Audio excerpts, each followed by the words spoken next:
শালা শক্তি কতখানি দেখছেন। বাইর হ, বাইর হ।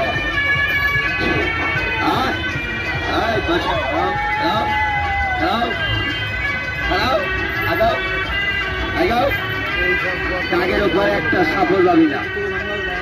যদি দাগের উপর সাপ যায় তাহলে সকলে মিলে লাঠি দিয়ে পিঠায় মারবেন, কোনো প্রতিবাদ করবেন।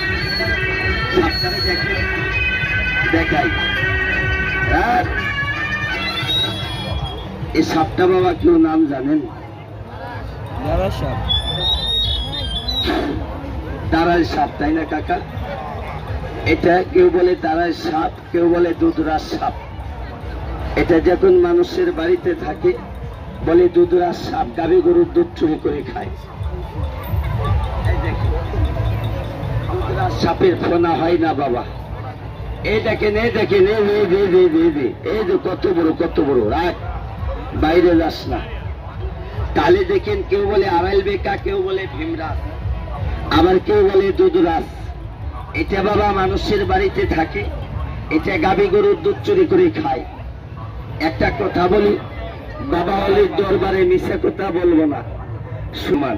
এই দেখেন, এটার নাম দুধরাজ সাপ।